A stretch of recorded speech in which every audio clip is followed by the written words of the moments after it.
வணக்கம் நண்பர்களே. இன்னைக்கு நம்ம பார்க்க இருக்கக்கூடிய இந்த காணொளி சிறு தொண்டர் நாயனாருடைய கதையை தான் நாம பார்க்க போறோம். வாங்க காணொளிக்குள் போகலாம். முன்னொரு காலத்துல பரஞ்சோதி என்பவர் பல்லவ மன்னனின் போர்படை தளபதியா இருந்தார். பரஞ்சோதி சிறந்த சிவபக்தர். பரஞ்சோதியாரின் பக்தியை கண்டு வியந்த மன்னன் சிவ தொண்டினை செய்ய வேண்டினான். பரஞ்சோதியாரும் சிவ தொண்டினை செய்து வந்தார். பிறகு மங்கை நல்லாள் என்பவரை மணந்தார். இந்த தம்பதியருக்கு ஒரு மகன் பிறந்தான். அவனுடைய பெயர் சீராளன்.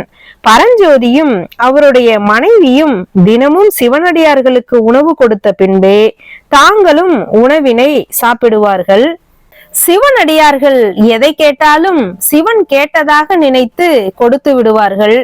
ஒரு நாள் யாருமே உணவு சாப்பிட வரவில்லை. அதனால் அடியாரை தேடி இவர் வெளியே சென்று விட்டார். அப்போது ஈசன் சிவனடியார் வேடத்தில் அவருடைய வீட்டிற்கு சென்றார். அப்போது சிறு தொண்டரின் மனைவி, திருவெண்காட்டு நங்கை, பணியாள், சீராள நங்கை அனைவரும் அவரை சாப்பிட அழைத்தனர்.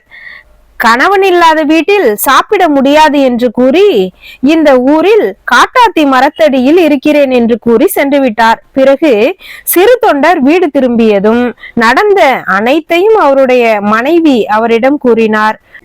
உடனே மகிழ்ச்சி அடைந்த சிறு தொண்டர் திருச்செங்காட்டாங்குடி தலத்தில் காட்டாத்தி மரத்தடியில் உள்ள சிவனடியாரை சாப்பிட வாருங்கள் என்று அழைத்தார். உடனே சிவனடியார் வேடமிட்ட ஈசன் சீராளனை சமைத்து கொடுத்தால் மட்டுமே சாப்பிட வருவேன் என்றார். உடனே சிறு தொண்டரும் அதை ஏற்று மகனை அறுத்து பிள்ளைக்கறி சமைத்து சாப்பிட அழைத்தார். சாப்பிடுவதற்கு முன் சிறு தொண்டரை உனது மகனையும் சாப்பிட கூப்பிடு என்றார் ஈசன். சிறு தொண்டர் அதிர்ச்சி அடைந்தார். உடனே சிறு தொண்டரும் அவரது மனைவியும் சீராளனை அழைத்ததும் ஓடி வந்தான்.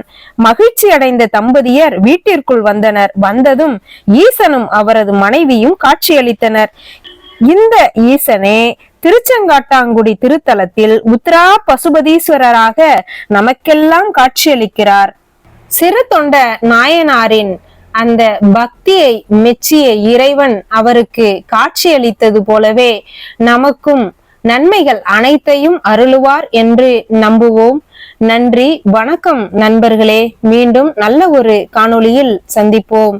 ஈசனடி போற்றி, எந்தையடி போற்றி.